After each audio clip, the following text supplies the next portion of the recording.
Alright, you ready? Best two out of three? On shoot. Rock, paper, scissors, shoot. Ooh. Rock, paper, scissors, shoot.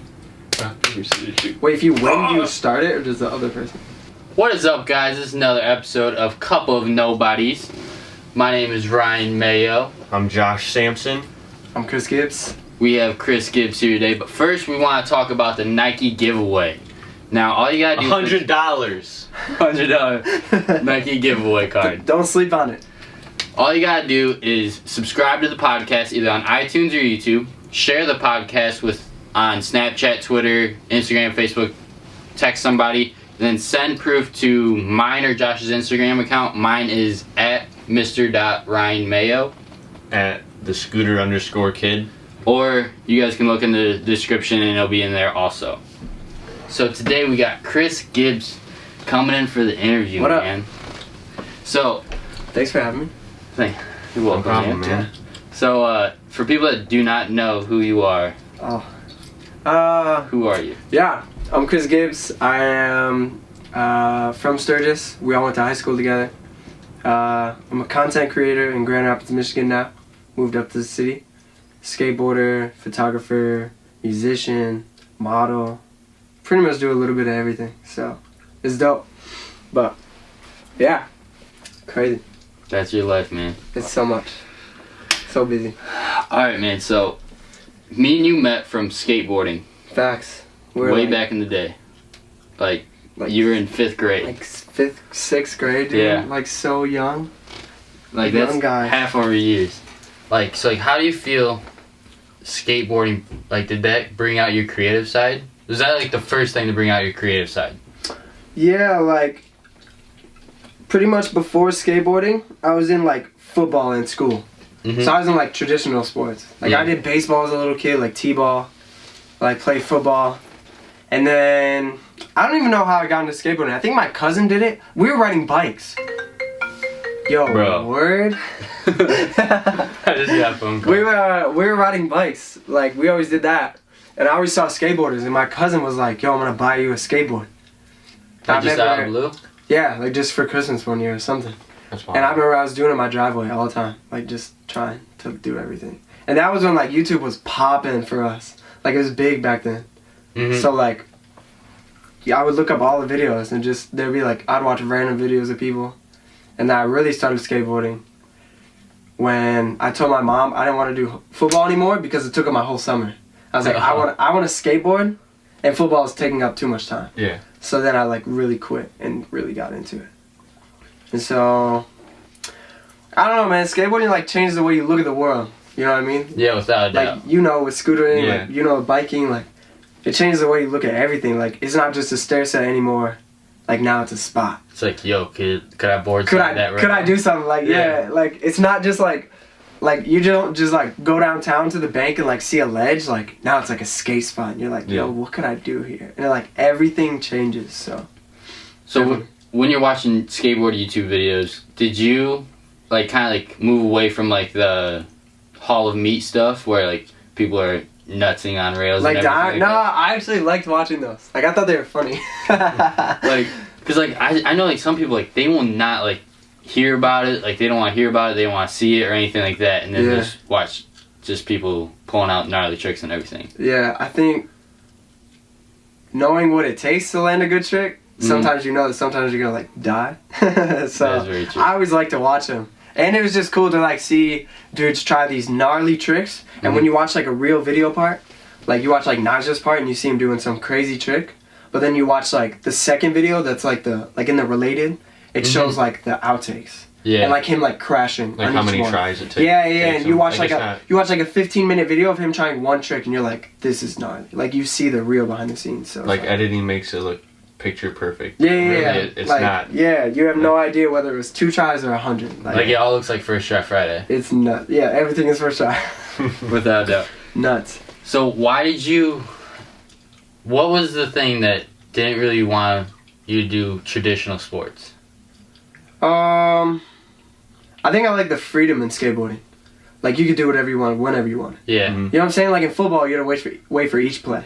Mm-hmm. And then you could do your thing. Like then you could like tackle or then you could run the ball. But it's like skateboarding, you could go wherever you want. Like it was Yeah. just like free world. And like you said, like it did kind of pull out like artists in me. Because I was like, I could figure out my own stuff. I could do my own tricks. I didn't need a team. I could go hang with the homies and we could just sesh. Like, it wasn't like, oh, you got practice from 3 to 5. It's like, no, I'm going to get home from school and go skate every day. Like, wherever I want. Yeah. That's like the main reason why I stopped doing traditional sports. Yeah. Because it's just like that freedom, dude. I just hate the schedule. Yeah. Yeah, word. Like, you leave school and you're like stuck from 3 to 5. Skateboarding, you're like, I'm going to eat dinner and then I'm out. Like, I'm out and I'm not coming home till the streetlights turn on. Yeah, dude. Till the sun sets. Like, that's what it was, legit. Even then, like, the night sesh. And it's just, like, the culture. Like, the people. Like, we had our whole squad all the time. Like, every day we were like, yo, let's do this. Whereas, like, football, you're just there because you have to be there. Which, like, some people like it. I respect that. But it's like, yeah, man. It was just cool. It was different. Wasn't your thing? Yeah, no, traditional sports was not my thing. And I wasn't good at them. Like, I was the worst on the team. I was the smallest. I was always small. So it's like, I could never, bro. I couldn't tackle. If I got tackled, I was hurt. So it's like, skateboarding was dope for me because I could learn my own way. And it's like... You set your own boundaries and stuff like that. Like, you know what you could do and what you couldn't do. Yeah, and you could test that more. With football, you can't, like, test what you can and can't do. You know what I mean? Like, whatever happens, it happens. Like, if you get hit by a big guy, you just get hit by a big guy. Like, you see a big six set, like, you get to choose, like, alright, do I kickflip this, or do I 180 it, or do I ollie it, or do I go back to the rail, like, you know what I mean? Yeah. It's cool. I remember when I kind of stopped doing traditional, I was in 9th grade, high school bowling. Yeah. Best sport out there. And Ryan was a pro bowler. I was. Alright. And when I was doing it, I had practice on this one Friday, and one of my friends hit me up to go to the kitchen. And this is when I didn't have my license, like I couldn't go, like all the time. So I was like, I can't. I got practice. And then at that moment, I was like, I want to quit bowling. You're like, this is just because I could not go that day. That's what it was to me. Like, I started skateboarding when I was like 5th grade, and then we went to like either 5th or 6th grade, and it was like went into the next year.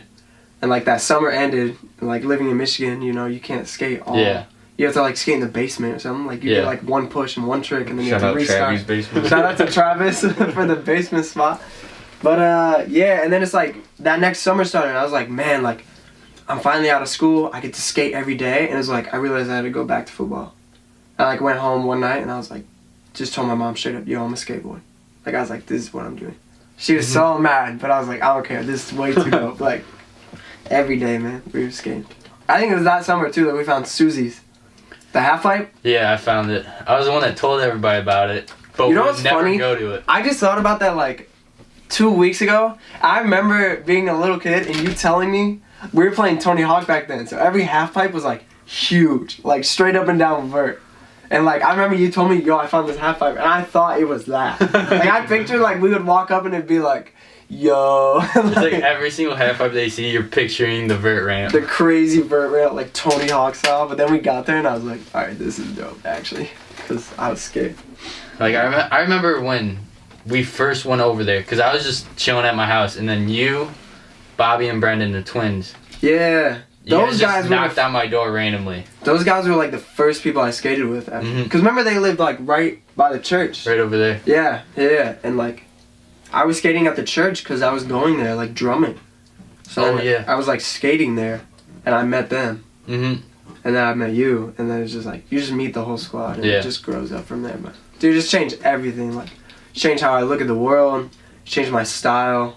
Like, completely, skate style has so impacted me. Everyone asks why I wear, like, skinny jeans. I'm like, man, I'm a skateboarder. Like, that's what it is, so.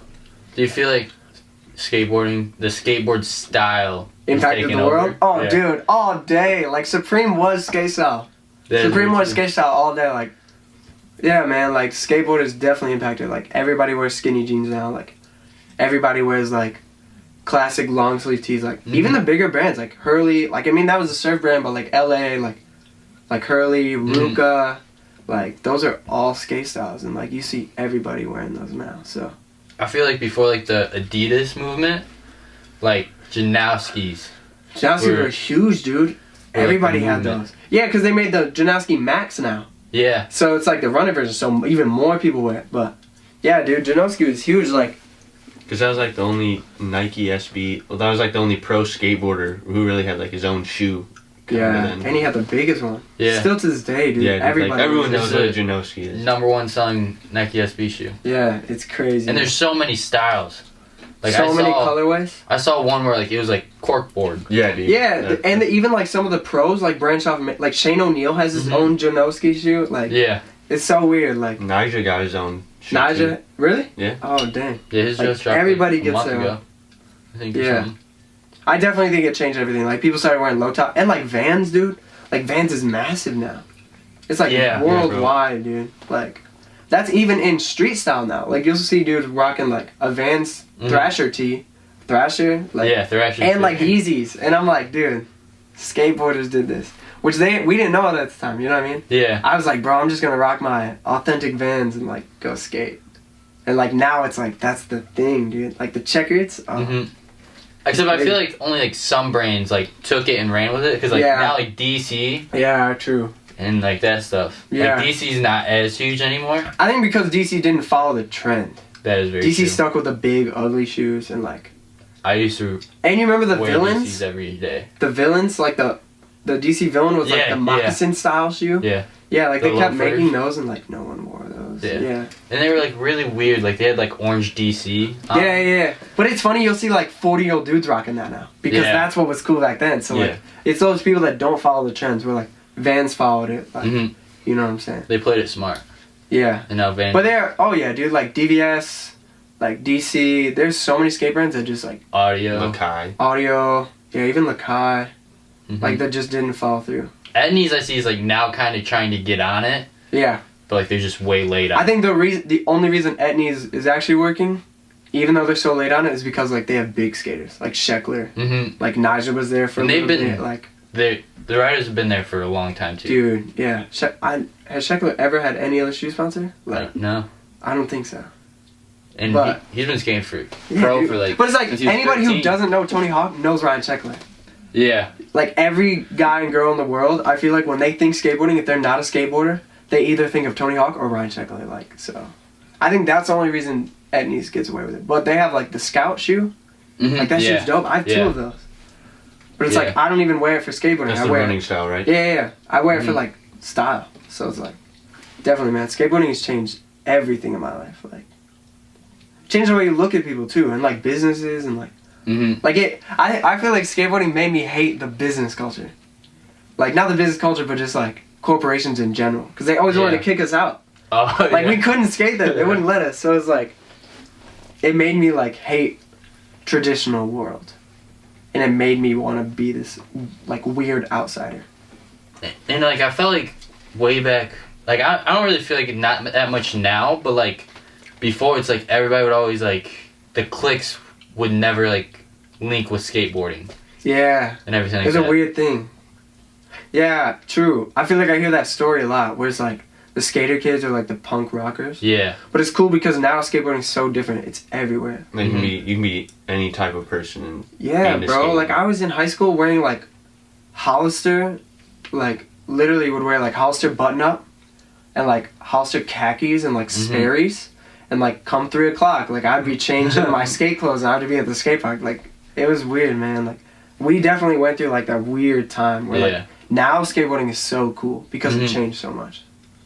But do you feel like it's the same for like scooter world? I don't know. I feel like a lot of people hate on scooters, honestly. I think because of Razor. Like Razor scooters ruined that. You know what I mean? Like anytime like I'm with somebody who doesn't know like action sports culture, they see a guy do a cool scooter trick and they're like, bro, that's a Razor. They're like, bro. I'm like, you're like, that scooter costs more than your laptop. Like, what do you mean? Like, I remember I was riding a Razor once and it hit me in the ankle. It's like the go-to. I feel like scootering's going to come out within like the next 5 years because like skateboarding, it's gotten a lot bigger too. Skateboarding's in the Olympics now, so it's like an actual sport. BMX just got into the Olympics also. Like today they just announced scootering it's on the come up, I think. So like it goes skateboarding, BMX just announced their US BMX freestyle team. Yeah. Now I feel like scootering's the next thing to follow up with it. Yeah. Which isn't it surfing's in Surfing was already big, bro. Yeah. Surfing was massive in like the 80s, 90s, and 2000s. Bro, there's that. Dude, there's a... Yo! There's a bug in here. Alright, I'm gonna take care of it. Alright, bet. You're gonna keep going on. Or do we clap and kill the audio and video? Alright. Alright, get him. How do you... What? Wait. Dude, I don't even know how you can get in here. Where is it? He's on the umbrella Bro, he's a stinker, bro. Oh, really? Wait. Don't hit him on that umbrella, because just slide him off of there. He'll let you touch him. They're so weird. Eat him. Eat that motherfucker. I'll slap it. Fuck. I didn't even hit it. Eat that motherfucker. Where'd he go? I don't know. Maybe one in the jacket. Oh, is he on the wall right there? Yeah. Oh, bitch. Did you get it? Yeah. Yeah. He's dead. Yeah, it's definitely. Alright, dope. Are you gonna be able to line it back up, the audio and the video? Yeah, hopefully. Yeah, better, because it's gonna be an hour long. Cut it out. I bet. Alright, yeah, let's move on. Alright. That was just the first question. Alright, bet. Let's get it. Alright, so... Yo. Yeah. Calm down. Get it. When did you start to figure out your passion to, like, be a creator? Was it when you moved to GR or was it before? No, it was before. So I was, I don't know if you guys went to school with him. Derek Fresky? Yeah. D. Fresky? Mm-hmm. So in high school, he was doing photography and like art, and I was super into it. I literally took photo class because of him. Like, I took photography class because of him. And then Ertz, like, thought my stuff was good, but I didn't, like, take it serious. Like, I was just like, whatever. And that was my freshman year, and then it was my senior year when I actually started to, like, pick up photography.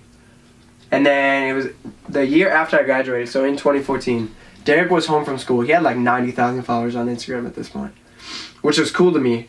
But I think it was it's funny, because, like, he hit me up to, like, model for him. He had, like, I remember, like, you doing, like, that red, white, and blue face splash. Yeah, so that was just for his page, just to look cool. So, like, he had nobody else in Sturgis that, like, would be down to, like, take pics. So, I went to his place, his house, and, like, in his room, I walk in, and there's just this pile of, like, clothing and, like, shoes, glasses, like, wallets, like, everything you could think of, and it was all free stuff that he got from companies to, like, take pictures of it. And they like send you free stuff, which I went hardcore into this right away. But they like send you free stuff, and then you take pictures of it and send the pictures back, and then you get to keep the free stuff. So like you'd have like models like try them on and everything like that? Yeah. So that's what he did with me. So he was like, dude, I need to shoot some of this clothing, like come through and we'll take pics. So then we did that, and we were like going to Chicago for it. And so then he got a second camera, so I was using his other one, and he taught me how to take pics like really well right away. And he like torrented like Lightroom, Photoshop on my I still have them all on my laptop to this day. Like it's so funny, all torrented. But he like got those on my laptop, and like I really started like I was like, all right, I'm gonna make my own stuff. And what really happened, like I was going up to GR like for photo stuff because we had went to Kalamazoo. So like I said, we were going to Chicago. And I wanted to meet other people. I was like, dude, Instagram is dope. And this is like before it really blew up. Yeah. I was like, Instagram is dope and I want to meet other people, but I didn't have enough followers. So I would use him to meet other people. Oh, yeah. I would hit people up and I'd be like, hey, we're coming to Chicago this weekend. We should link. I have D. Fresky with me. And they'd be like, let's go. They'd be so down because he had 90,000 followers. Yeah. So then we went up to Kalamazoo and met someone. And that girl lived up in GR. And she was like, dude, we're having a meetup this weekend, whatever. This was in like 2015, so that was like a year later, or no, I think it would have been in the spring. I don't know, but I met like crazy cool people like Chase Aretto, Jay's Book, Zoe Fortuna. They're all Instagrammers and they have like a ton of followers. But I met them, and then that's like the first time I went to like we were going to Chicago, but I was trying to do portrait stuff, and I didn't like I was into it for like a year, but I didn't really like it that much. And I was doing like weddings in Sturgis, like senior photos. Yeah. Like I was making money from it, like, and that's when I was like really DJing hardcore.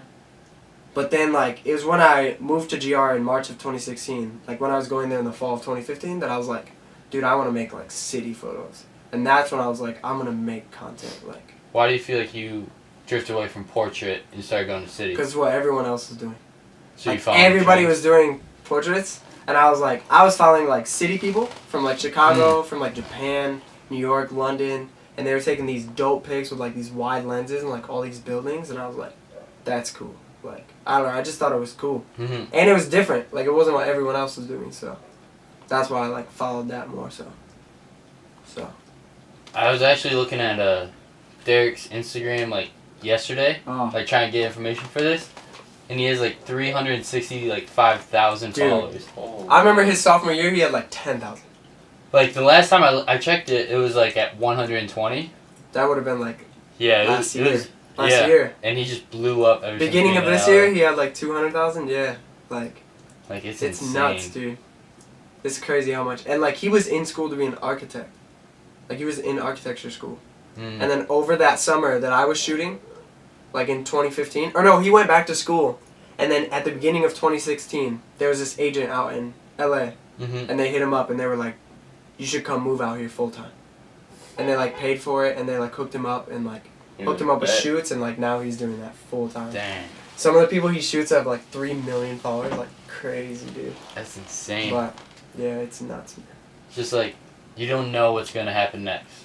Yeah. Like an offer can come tomorrow. Dude, it's crazy to me because he like randomly DM'd me on Instagram. He was like, "Dude, you should come like model for stuff." And I had no idea what it was. I just saw he had followers. So I was like, alright, cool, like whatever. And then, dude, like from there, like if I never would have done that, he never would have got his second camera. We wouldn't have gone to Chicago and like moving up to Grand Rapids, like just that craziness of like how much I saw from that point. You know what I mean? Yeah. How much my life changed in those 2 years. Just from him simply just DMing from random, like, yeah, I never would have pursued photography. Like, I don't know what I wanted to do at that point. Like, I think I wanted to DJ hardcore, but, like, I never would have been like, okay, I could pick up a camera and, like, do this full time. And, like, make content. It's like, what if you said no to him? Yeah, right? I wouldn't have even known what Grand Rapids was, bro. Yeah. I had never been to Grand Rapids in my life. Really? Really. Like, I didn't know what GR was. And then it was, like, that Insta meetup. And, like, that was the first time I'd ever been to GR. And, like, someone took me on the rooftops, like, took me in the alleyways, and I was like, this city is dope. Dang. And it was crazy from there, so. I mean, that's, like, photo stuff, and then there's, like, music content that I make, too, and that's just from being a musician, like, my whole life, and you know what I mean, so. So you played flute. Yeah, like, I was in concert band, like, played flute, because that was the first instrument I could play. You know, like, Marshall Music shows up with all the instruments? Yeah. I tried like clarinet, couldn't play it. Tried saxophone, couldn't play it.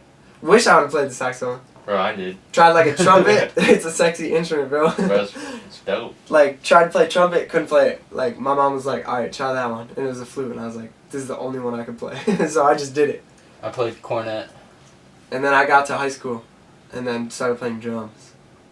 Like did like drum set, did like drum line. I think that's how I got into like making beats. I started listening to like rap music, and then started DJing, and it's just like that all played out. So, do you still DJ now? Oh yeah, yeah, not as much just because like GR is a different market, and like I've gotten offers to do a lot of weddings. Like I was working with a company, so like that's a whole different story. Like I was working with a company down here, because there was a guy, Maurice, who worked for Pure Energy, like the people who did all our school dances. And he broke off. My mom knew him because he did my mom's wedding. So when I was like 10, bro, and I hit him up as an 18-year-old kid, I'm like, hey, I want to DJ for you. But he broke off from there. Him and a guy were having some problems, like money-wise. They started their own company, and I worked with them. Yeah. And then they had some problems, and he broke off, started his own thing, 100%. And like, I started working for him, and that's when in like 2015, like, I was doing crazy stuff, like weddings every weekend, like clubs in Indiana every weekend, like bars every weekend, like. Just booking everything. Dude, like we were just going crazy. I wasn't even making that much money, but I just loved it. Like it was dope. And then he like bought me my own board, like a small one, like not even like a pro one. Like I had to like hook it up to my laptop. It was so weird, like it was different. But he, did that, and then I like started recording my own mixes, and I like branched off and went on SoundCloud. And he thought it was weird because he had never heard of it. So he's like, dude, you're like recording your own mixes. I was like, yeah. Like I was recording them, uploading them, and I was getting like 400 plays, and I was like, this is dope. Like, I was doing like one a week, and then I deleted them all because I started producing music. Oh yeah. And so I was like, crazy, dude. Like, my mom never would have had that connection. If Derek would have never hit me up for photography, like, I never would have started any of these passions. Like, if I never would have been able to play the flute, like, I would have went home that day and, like, just kept skateboarding. Like, so it's just nuts. Like, the fact that, like, all these things, like, somehow tied in, like, it changed my whole future completely.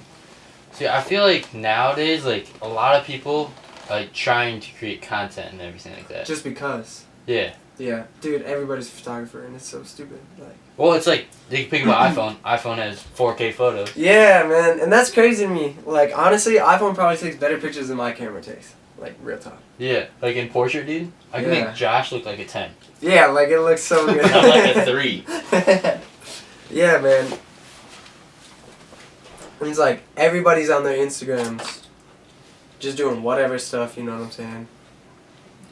Like, everybody's on Instagram making so much content, and it's like I see people from Sturgis now, like, think they're a photographer and they take like a picture of a flower, and I'm like, bro, you need to step up your game. Like, it's 2017. Like, they go over to the local park or something, or in the backyard and take a picture of dandelion. Dude, I'm like, if you're gonna do it, like, at least follow like the trends. Like, follow the big Instagrammers. Like, watch a YouTube video. Everybody's YouTube how to make good content. Yeah. Like, and so. A lot, like, every single photographer, I feel like, has made a YouTube video saying, like, 5 tips how to make your photos better. Here it is, like boom, that. 5 tips how to edit better. Like, just go look. And it's just, like, basic stuff, like rule of thirds and everything like What's that. funny, is I've never watched any of those. Really? Yeah. Nah, dude. I think I've watched, like, a couple, like, on how to grow your Instagram and everything like that. Yeah, I've been watching these videos lately of, like, how to make your Instagram blow up in 24 hours. Like, 100,000 followers, but I don't know. I think they're all, like, phony kind of stuff. Yeah. I think they do that for the views, and then they get money off the views. Yeah, facts. See, that's what I think too. Is everybody makes content just to make content. Like half these people aren't even a photographer. Like, they're not even like a blogger. They just want to be a blogger because it sounds cool. Yeah. So like a month from now, when they find out how much work it actually takes, like they're gonna drop off and find a different thing to do. And like I feel like people are trying, like they see a whole bunch of people and they're blowing up and they're making so much money. So, like, they follow the, like, oh, there's money there. I'm going to go to that. Yeah, that's what's crazy to me, too. Like, I stopped DJing and doing photographs of weddings and, like, senior photos and, like, random events and, like, bars because that's what I didn't want to do. Like, dude, I was in Sturgis, like, I was making so much money, I did that for, like, 2 months. Like, just that. Like, only my weekends were occupied. Yeah. But it's, like, it wasn't what I wanted to do. And so, So, like, I stopped. And then I moved up to the city, and I've still gotten so many offers to do it, even now with so many people that I met, and I'm like, nah, like, that's not what I want to do. So it's like, I feel like all the people that are doing it just for the money, like, they're going to realize, like, when you have to put in work every day for 3 years, like, that's when they're going to give up and be like, nah, I don't want this anymore. Which I feel like, now that, like something that, like Gary Vee always says, he says, money follows. Facts. So, like, you go eat shit for 5-10 years, and then money will follow. Yeah, word. That's so true. Like, I was putting work on my Instagram for no reason. Like, I was working at a factory in 2015, but, like, every day I'd come home and go take pics. That's what we do. Factory life. Factory life. No, but, yeah, I don't do that anymore. But, no, I was doing that for, like, a year, dude. Like, straight up a year. Like, 2015, I was, like, making money from it, but, like, doing the stuff that I wanted to do, like, all my Instagram content, I never posted a picture of a wedding. I never posted a picture of senior portraits. Like, it was just fun content. And it was like... That you like. And the money came with that. People would see my Instagram and be like, yo, I want to do a shoot. And, like, I'll pay you. And I was like, sweet. So I was like, yeah, dude, that's so true. So what made you act on moving up there? I think just the city. Like, I loved the city. My home life was kind of, like, poisonous. So just, like, it wasn't the atmosphere I needed to be in. I needed to be around people who, like, did things. And I saw people in the city doing that. Like, I met those photographers on that shoot, and they were all, like, full-time photographers, but, like, dope stuff. Like, Jay was, like, about to shoot with, like, Ford models and, like, sign a contract with them. And, like, Chase was about to travel, like, all over with an agent. And I was just like, dude, like, these people are doing things, and, like, I want to be in that atmosphere. Yeah. And so it was just like, it seemed like a cool place, and I loved the city, and like, it was small enough, and I wasn't ready to commit to Chicago or like LA, you know what I mean? But it was kind of like Cali. Like, everyone thinks LA is like where dreams come true, but it's not. It's just where like stuff moves. Like, people make stuff happen, and so you're a part of it, and so it helps you get to your dream. But, like, that's how I felt with GR. Like, GR was, like, my potential LA. So it was close enough. It was easy. I found, like, a sublease super quick.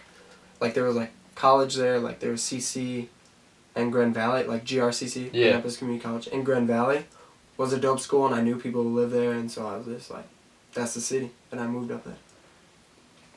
Because, like, it seemed like, like, from our perspective, like, mine, like, it was, like, one day you're here, and then next day. I kind of didn't tell people about it. Yeah. Like I was just like... Maybe Kris is going to be at the skate park today. Yeah, because my thing was, like, I knew in my heart I wanted to move there, and I didn't want anyone else to be like, nah, you shouldn't do that. So I was like, I'm just going to do it. Like, yeah. And I was so on this, like... I was so on my, like, skateboarder, like, hipster, like, I'm just going to do it because I have the freedom to do it, like, ideas, that I just was like, let's go. Like, just no hesitation, just, like, moved up there, like, for the first 2 months, like, ate crap, like, ramen, just, like, tried to figure out how to live, and then it was, like, from there, dude, like, I was like, this is actually dope. So, yeah, I didn't really tell a lot of people about it, but it was just, like, I just wanted to go so bad, I didn't even want to think about it, you know what I mean? And it was sweet. Like, I loved it right away. So that was definitely positive with your life overall. Yeah, oh yeah, dude. It's changed my life entirely moving there. Like, people that I've met now, I definitely think it was, like, meant to happen. So, do you feel like you're going to move, like, to Chicago? Or, like, to LA? Yeah, so the plan right now, which is tough because of trips coming up with modeling, but the plan right now is to re-sign my lease for 2018, and then in 2019 move to Chicago for a year or 2 or 3. Just to see how it is. Just to, like, live in that city because I love Chicago, dude. It's so beautiful. And then from there move to California. That's the plan, but it's like... Not written in stone. You could never know, dude. Yeah. In 2015, like, I had no idea I was going to move to GR. And then in 2016 I did it, and so it's like, you never know, but, like, that's what I'm working toward right now. So we'll see. Which I feel like you should try to use up all the resources that you can. Yeah. Where you're at. Yeah, facts. So, like... I feel like that's what I did with Sturgis. Like, with Sturgis, the resources was money from doing photos. And, like, that startup. And, like, learning that I could make money from it, even in a small town. So that's what drove me even more to go to the big city. That had, like, clubs and, like, bars for me to DJ. And, like, had concerts and festivals and had, like, even more people and, like, modeling agencies that I could take pictures of. And I was just, like... So I used the resources here, and then I moved there. And, like... Now that is kind of, like, dying out, like, I love it there, it's amazing, but I just want bigger city, I want more opportunity. Like, I feel like that's how I'm kind of basing it, is, like, rather than moving straight from a small town straight to LA and, like, diving right into the most amount of opportunity I can get, it's, like, slowly working my way. Which I feel like it's, like, it's, like, a learning experience. Like, you're going to learn stuff in Grand Rapids. Like, if you move to LA, they'd be like, yo. I would never learn. Like, you know how to do this, and you'd be like, oh, I have no clue. Yeah, right. But I feel like I'm gradually getting more into the atmosphere of just people getting to work and doing things. And networking throughout everybody. It's working. Yeah, dude. And so now I have people in Michigan, in Chicago, in LA, and, like, I'm going to have people overseas, so it's, like, it's crazy. Alright. It's changed everything. So, what are some... Should we just get right to the big part, What's the big... The China trip, bro. China! Oh, yeah. Wait, let's... How did you get into modeling? Okay, modeling actually is from photography. Yeah. So it's like all the steps, literally. So it's from growing my Instagram, moving to GR, and then this random guy who was a model for 10 years, Mitch Romero, he's my agent.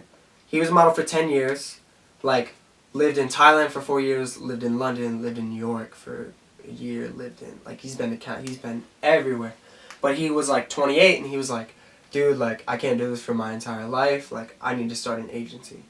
So he started an agency in GR, and I was, like, one of the first people to get signed. Like, one of the first 5. But he saw my Instagram. I had posted a couple pictures of me, like, modeling, because I had photographer friends, and they were like, hey, I need to shoot something. And so they shot me. And so I posted a few pictures, and he sent me a DM randomly in April, like, beginning of April this year, and was like, dude, I love your photos, but you should model. And he was like having open calls where you would just walk in and he would meet you and see if he liked you or not. And I met him and he, like, signed me on the spot. And I was like, dope. and I really didn't know what it was right away. But it's kind of cool because like you can trace it all back. Like if Derek never would have hit me up, I never would have got to GR. If I never went to GR, I never would have modeled. If I never modeled, I never would have found out about China. Like it's just like all this stuff that goes back to that one little moment. But yeah, so then with modeling, like he was like, dude, you just got to build your portfolio. I knew all the photographer friends in GR from already living there. Yeah. So like I could hit them up and get shoots for free. Whereas like other people were paying for it. Like one of our models like drove to Detroit and shot with a dude and paid like $250 and got like 5 photos. Oh man. I was like, dude, I'm getting like 40 photos for free. Like this is dope. But yeah, so then I was like building my portfolio and like right away, like 2 weeks later after I got signed, there was like a fashion show in Kalamazoo and I did that one. It was just for free, but like just cool just to see. And then came back and then I didn't do anything over the whole summer pretty much, just like photo shoots. And he was like working on signing more people. Yeah. And then his thing is like, because Grand Rapids is so small and it's not big enough for me to do it full time, he wants us to re-sign. So you can sign with other agencies in other cities, but like I wouldn't be able to sign with 2 agencies in Grand Rapids. Oh, I see. I could be signed to 30 agencies around the world, like as long as it's not 2 in the same city, because then you're like signed with competitors. You know what I mean? Yeah.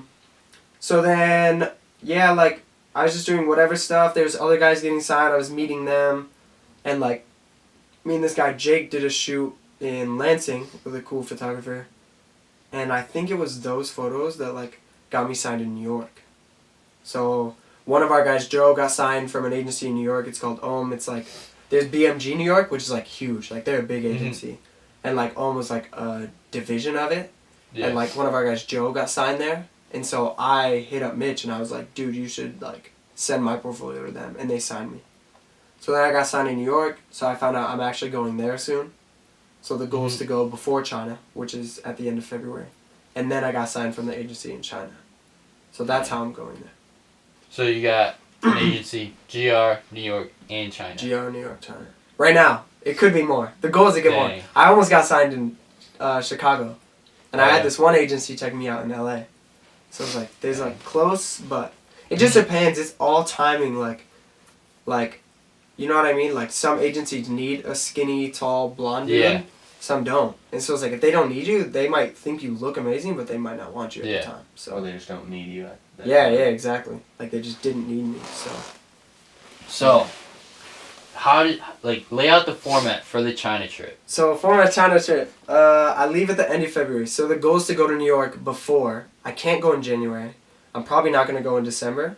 So I'll probably go to New York the beginning of February for a week just to meet my agency, take a couple test shoots, get to know them, sign a couple papers, and then come back. And then at the end of February, I don't know yet, I have to get my passport and like finish all the information. But then at the end of February, I'll leave for 3 months. I'll go to Shanghai. The agency pays for everything up front, like my apartment, my flight, transportation, a phone. They give me like money every week, just because, like, just to spend on food. And then what they book me, so like the gigs that they book me, is like what pays that back. You know what I'm saying? Yeah. So then I'll book a shoot and it'll pay that back. And then everything after that, they keep 40%, my agent gets 10%, and I get 50%. And like I'll go to like 2 to 10 castings a day. There's nobody from my agency going, nobody that I know is going. So it's putting a bunch of new people. So it's just me, like literally going to an entire new culture, entire new place, like 20-hour flight, 12-hour time change, like whole new place, no English. Like everybody's on Instagram making so much content, and it's like I see people from Sturgis now, like think they're a photographer and they take like a picture of a flower, and I'm like, bro, you need to step up your game. Like it's like 2017, like they go over to the local park or somewhere in the backyard and take a picture of a dandelion. Dude, I'm like, if you're gonna do it, like at least follow like the trends, like follow all the big Instagrammers, like watch a YouTube video. Everybody's YouTube how to make good content. Yeah, like and so a lot, like every single photographer I feel like has made a YouTube video saying like 5 tips how to make your photos better. Here it is, something like that. Boom, 5 tips how to edit better. Like just go. And it's just like basic stuff like rule of thirds and everything like What's that. funny, is I've never watched any of those. Really? Yeah. Nah, dude. I think I've watched like a couple like on how to grow your Instagram and everything like that. Yeah, I've been watching these videos lately of like how to make your Instagram blow up in 24 hours, like 100,000 followers, but I don't know. I think they're all like phony kind of stuff. Yeah, I think they do that for the views, and then they get money off the views. Yeah, facts. See, that's what I think too. Is everybody makes content just to make content? Like half these people aren't even a photographer. Like they're not even like a blogger. They just want to be a blogger because it sounds cool. Yeah. So like a month from now, when they find out how much work it actually takes, like they're gonna drop off and find a different thing to do. And like I feel like people are trying, like they see a whole bunch of people and they're blowing up and they're making so much money, so like they follow the like, oh, there's money there, I'm gonna go to that. Yeah, that's what's crazy to me too. Like I stopped DJing and doing photographs of weddings and like senior photos and like random events and like bars because that's what I didn't want to do. Like dude, I was in Sturgis, like I was making so much money. I did that for like 2 months, like just that. Like only my weekends were occupied. Yeah. But it's like it wasn't what I wanted to do, and so like I stopped, and then I moved up to the city, and I've still gotten so many offers to do it, even now with so many people that I met, and I'm like, nah, like that's not what I want to do.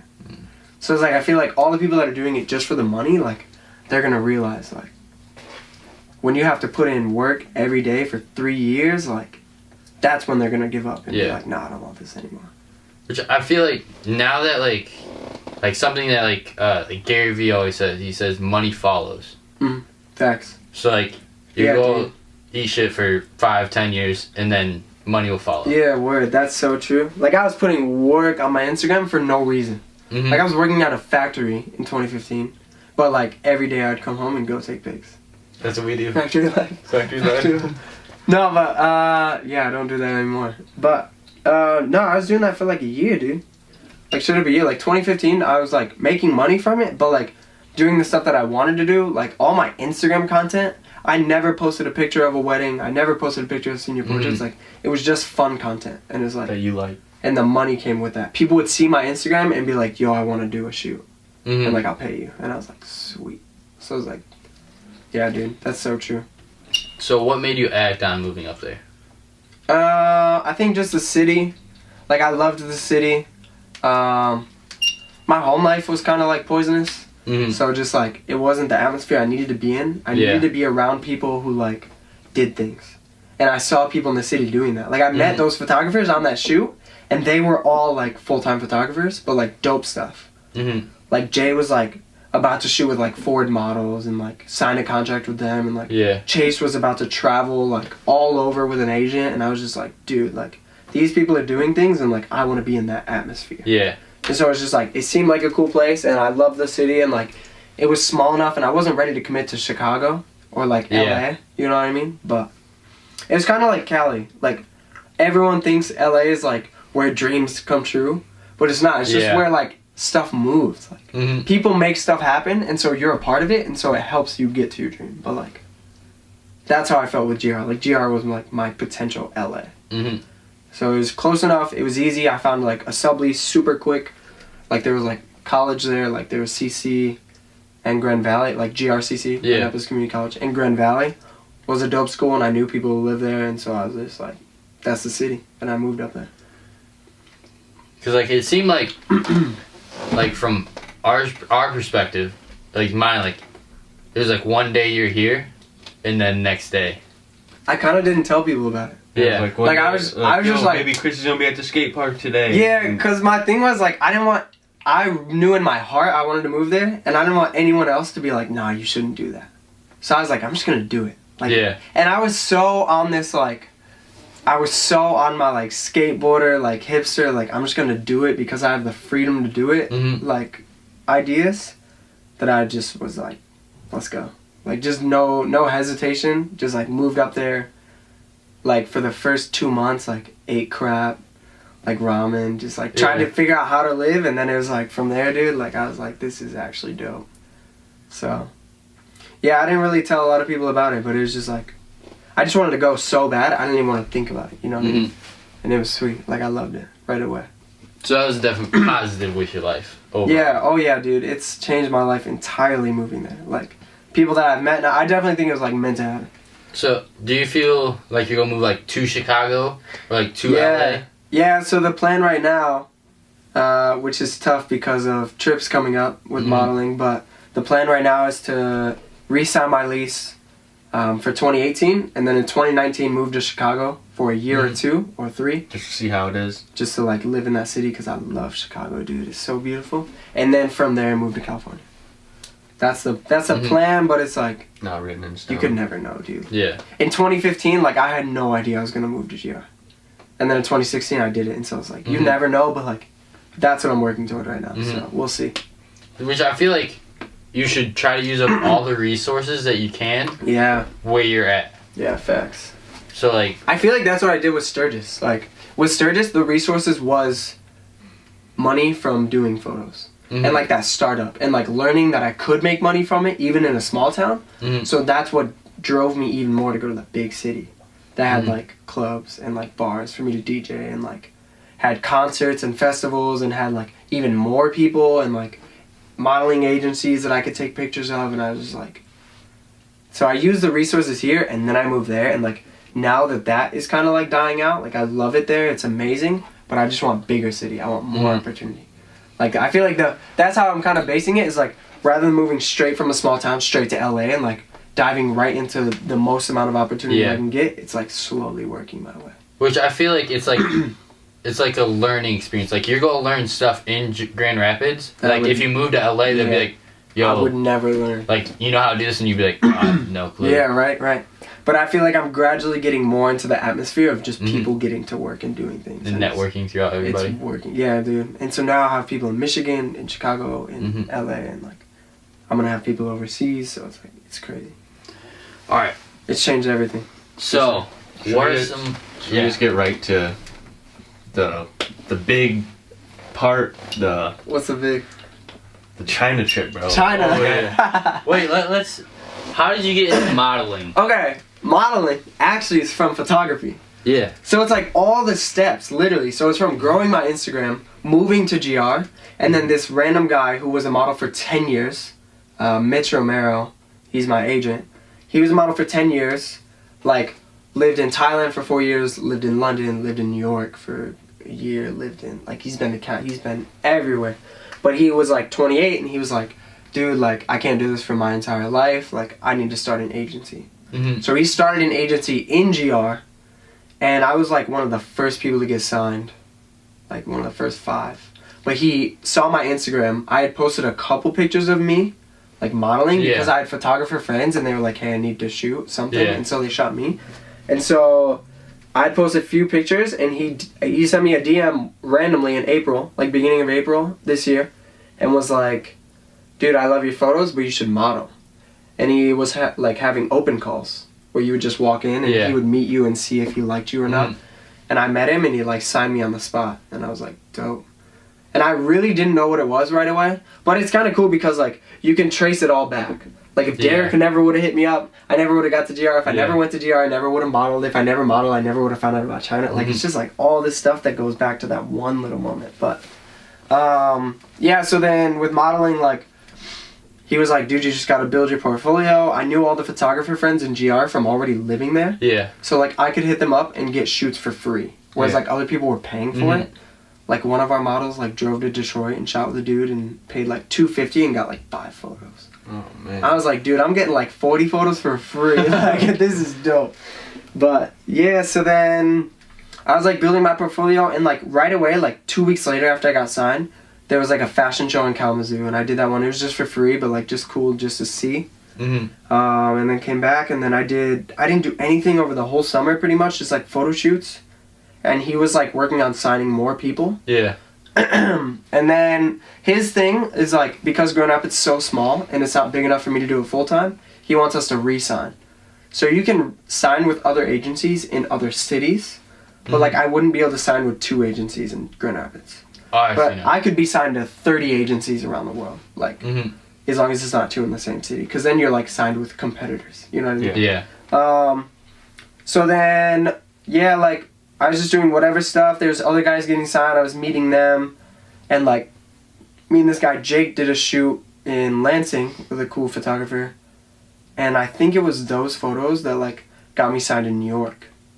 So one of our guys, Joe, got signed from an agency in New York. It's called Ohm. It's like, there's BMG New York, which is like huge. Like they're a big agency. And like Ohm was like a division of it. and like one of our guys, Joe, got signed there, and so I hit up Mitch and I was like, dude, you should like send my portfolio to them, and they signed me. So then I got signed in New York, so I found out I'm actually going there soon. So the goal is to go before China, which is at the end of February, and then I got signed from the agency in China.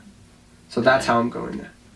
So you got an agency, GR, New York, and China. GR, New York, China. Right now, it could be more. The goal is to get more. I almost got signed in Chicago, and I had this one agency check me out in LA. So it's like, there's like close, but it just depends. It's all timing. Like, you know what I mean? Like some agencies need a skinny, tall, blonde dude. Some don't. And so it's like, if they don't need you, they might think you look amazing, but they might not want you at the time. So. Or they just don't need you at that time. Yeah, exactly. Like they just didn't need me, So, how did, like, lay out the format for the China trip? So, format China trip, I leave at the end of February. So the goal is to go to New York before. I can't go in January. I'm probably not going to go in December. So I'll probably go to New York the beginning of February for a week, just to meet my agency, take a couple test shoots, get to know them, sign a couple papers, and then come back. And then at the end of February, I don't know yet, I have to get my passport and like finish all the information. But then at the end of February, I'll leave for 3 months. I'll go to Shanghai.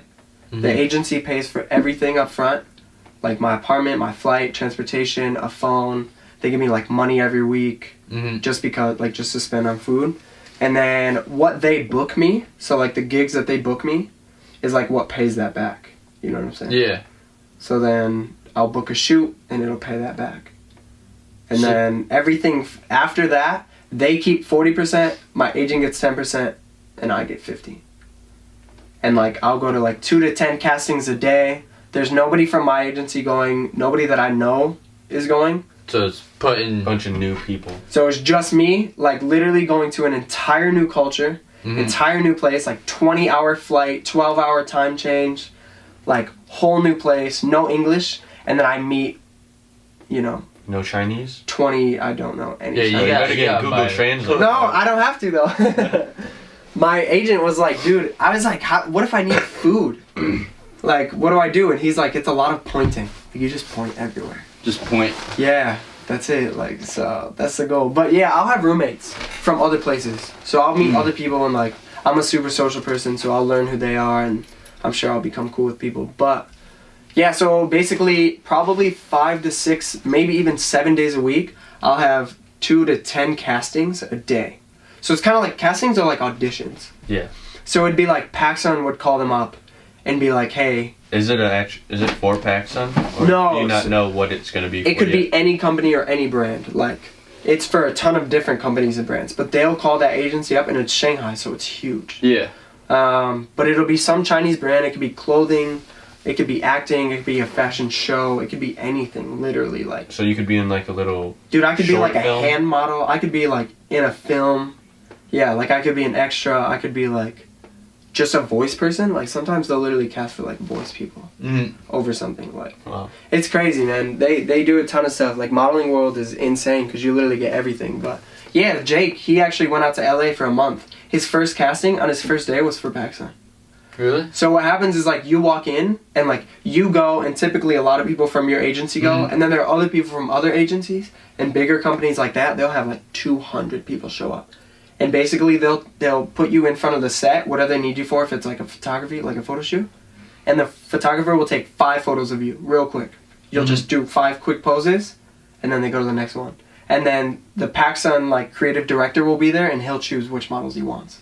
Dang. So I'll do that 2 to 10 times a day, 5 to 6 days a week, and then I'll maybe have like a day off here and there, or a couple hours off here and there. While I have my hours off, my goal is to like shoot as much as possible. I want to vlog the whole thing. I want to come up with like a couple vlogs or maybe 1 vlog of the whole trip, and then I want to come up with like cool videos the whole time I'm there, like 3 videos for every month I'm there. Oh yeah. So like just cool videos of the city, and just like put music on it and just like.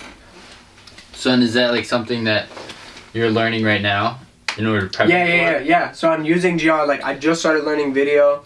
I just downloaded like Final Cut. I know you guys probably saw, me and my roommate just got on a crane like a couple weeks ago in GR. That was dope. It's cool because like nobody in GR does that, but It was funny, man, because I like started watching these vlog videos, and there's not a lot of people vlogging in GR, and I was like, man, like these videos are dope. Mm-hmm. Like it's something that I can do. I'm not awkward in front of a camera. Like yeah. I was like, I should just do this. Like even if I make content for like whatever reason, like Gary Vee, he says just make content, just create every day. Mm-hmm. And so like I've been on that kick lately, and that kind of inspired me for it. And yeah, dude, I was just watching all these dope videos of people. It was actually like Shanghai inspired that, so I watched these videos of people rooftoping in Shanghai, and this dude got on a crane. And I saw a crane in GR, and I was like, hit up my roommate, I was like, bro, you want to get on that? So randomly one night, we just decided to get on it, and like I strapped a GoPro to my chest, and like now I'm cutting up the video, but I'm trying to like learn that as much as I can before I go, so then once I go, I'm going to get like a wide lens, and just try to like vlog every day, like, so. That'd be sick. It's cool, man, but it's a crazy trip, like, huge culture shock. I've never left like the country. I've been to like Canada, but I don't count that. That's country though. Yeah, but I don't count it because it's like... It's like 4 hours away. I went to like a small city and it was like 4 hours away. Yeah, it was like so fast. It was like a 6-hour drive. Like that's... I didn't even go to like Toronto, bro. So it was like no culture shock, you know what I mean? Where it's like I've been to like Chicago and Arizona, but still it's not like a culture shock. Like it's different, but it's not like... Yeah. Like China's just gonna be so different, dude. Like think about it, like cars are on the opposite side. Like steering wheels on the opposite side. They drive on the opposite side, like... It's a 12-hour time difference, so like when I'm waking up, people are going to sleep, like it's what, like 6:45 right now? It's 6:45 in the morning there. So like I'll be waking up, like it's gonna be crazy, man, but like the whole trip is gonna be sweet. I'm gonna be working the whole time. So then you go get back in May? Yeah, so I'll come back probably in June, and there's a possibility that my time can get extended. So I should be there for the whole 3 months, like no matter what, even if I don't get work. Yeah. Like I'll just be there.